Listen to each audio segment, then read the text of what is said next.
On April Alright, first things first, it was cloudy. 10th, 1912, crowds gathered at Southampton Beach to wave off what was, at the time, Beach? the world's largest and most prestigious ship, the RMS Titanic. Wrong anchor. The cost of the most expensive first-class parlor ticket was $4,350. That's around $70,000 in today's money. But barely 5 days I don't know. after steaming away, the ship was swallowed by the Atlantic Ocean. Number 1, the ship is sinking backwards. 2, the funnels aren't falling. And 3,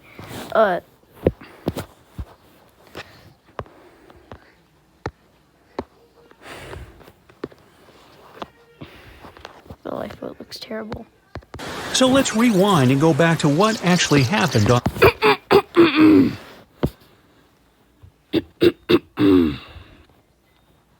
What just happened? that fateful night.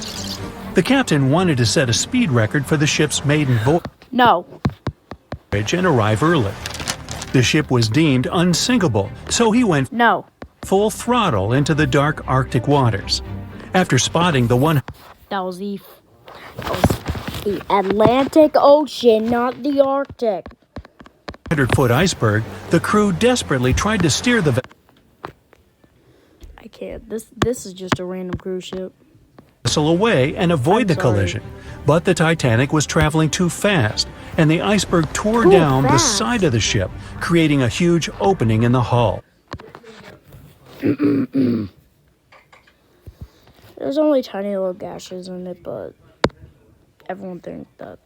It wasn't a continuous rip, and damage was caused in several places. Oh. In total, the damage spanned along an area of around 300 feet. Oh, But the ship's designers had prepared for the prospect of a collision and added watertight compartments down each side of the ship to oh act my god. as a buffer zone. 4 of these compartments could be breached and the ship would still stay afloat. But because the iceberg tore down the side of the Titanic, it ripped holes in 6 compartments. The compartments didn't extend up the total height of all decks and weren't actually sealed at the top. This is why, when more than 4 were flooded, water reached over the top of the bulkheads and filled the remaining compartments, causing the ship to sink into the I can't. It was so accurate there. It was so good. And then just. ocean. Think of it as water spilling over an ice cube tray. But what if the collision was head-on? Would it still have sunk? Ships are designed with potential crashes in mind, and most vessels have collision bulkheads in the bow. Most of all, it's like your car's bumper or crumple zone. It's a safety feature that can withstand a direct hit. The bow could have taken some of the impact, and some experts have suggested that if it hit head-on, only 2 to 4 of the watertight compartments would have been flooded. So, in theory, the Titanic might not have sunk, and it might have even been I able love how the ocean is just so rough. to continue sailing to its final destination at a much slower speed. The force of impact would likely have been huge, though. But although passengers would have been injured by the force, they'd have been able to stay on the ship to wait to be rescued by other ships, rather than being forced into the icy waters of the Atlantic.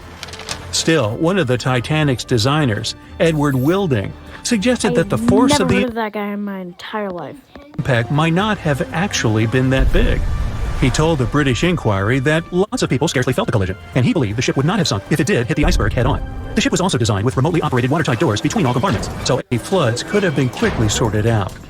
Because Titanic had 6 breaches from the side collision, and because it happened so quickly, sealing the doors wouldn't have made a difference, as it was essentially impossible to save it by that point. Oh, The ship immediately began to flood, with water pouring in at a rate of roughly 7 tons per second, 15 times faster than it could be pumped out.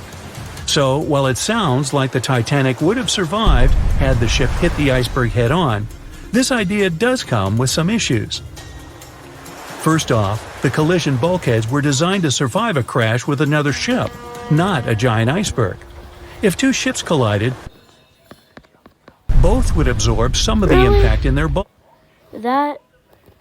that That's a ship from 1912? bulkheads, sharing the impact and likely staying afloat.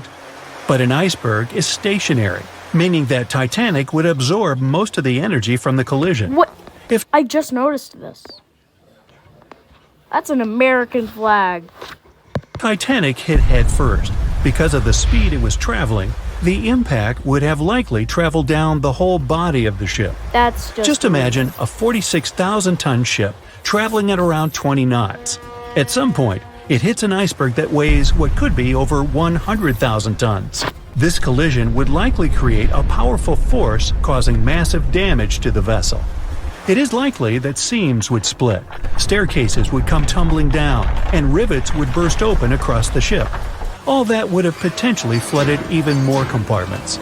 This could have caused Titanic to sink in a matter of minutes rather than hours. But that's just the tip of the iceberg. As we all know, the biggest part of it is hidden underwater. So if Titanic had been traveling head-on, it's likely it would have hit the part of the iceberg below the water first, which would send it veering off course. Hitting an iceberg is not like hitting a brick wall. In this case, the ice under the water would have torn open the bottom of the ship and caused damage to the sides. Icebergs also aren't flat, solid objects. If a flat collision happened, the ship might have stayed afloat, but icebergs come in many shapes and sizes, from domes to wedges. Studies have also been done on the steel used to produce Titanic. And the tests show the metal was about 10 times more brittle than the steel we use today. The ship was built before we understood the effects of low temperature on steel. The old steel used to make the vessel would not bend when faced with freezing temperatures, but break. Recovered pieces Wasn't it supposed to bend like that? of Titanic's hull plates show that the I'm done. That's part of the forward bow. That's part of the forward bow. That's part of the forward bow. And that part's also part of the forward bow. hull just shattered on impact. Hitting head-on would also cause a very severe and abrupt stop. So even if the ship hadn't sunk, there would still have been major issues. What even is that? About when you suddenly hit the brakes on your car, or when the bus stops while you're walking down the aisle and you get flung forward. Passengers would have been thrown across the ship.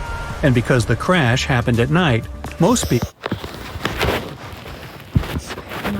It was not cloudy. There was no freaking moon. were sleeping, so wouldn't be able to effectively prepare for any sort of impact. This would result in injuries for most people on board. It would be especially bad for those at the front of the ship, where the accommodation for the off-duty Yeah, the third class open space was there. And some people probably would have fallen off. firefighters, greasers, and engineers was. But while passengers and off-duty What do you mean crew may have been thrown out of bed, there would be a lot more survivors than in the original scenario. Many ships have had head-on collisions and made it back to shore. Not many people know that Titanic actually had two sister ships. The White Star Line, the company that built Titanic, also Did not build Titanic. They owned Titanic. This was Harland and Wolff that built them. We're just gonna pretend this is Harland and Wolff. built vessels called Britannic and Olympic.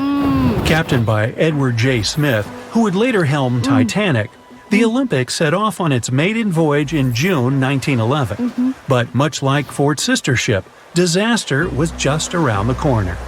On its fifth commercial voyage, Olympic collided with a no Royal idea when the commercial voyages. Navy ship, HMS Hawk, while the Olympic Wait, I need to received get a damage better to look? its side just around the corner. On its fifth commercial voyage, Olympic collided with a Royal Navy. I'm done. What? That is not Hawk. That is not Hawk. That is a recolored Titanic, ripped two funnels off. Isn't Hawk. Navy ship, HMS Hawk. While the Olympic received damage to its side, Hawk crashed into the other vessel head-on. The bow of the Hawk was completely crushed by the collision, but because the ship had watertight compartments, it managed to survive the impact and later returned to shore for repair. Another study case is the SS Andrea Doria, which was an Italian ocean liner that made global headlines in 1956. Like the Titanic, the Andrea Doria was heading for New York City on its 101st voyage when disaster struck.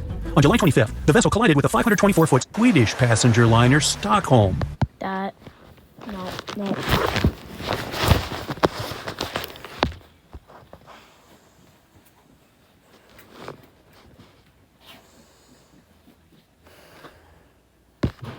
The Stockholm hit the ship head-on, but the point of impact for the Andrea Doria was on its side.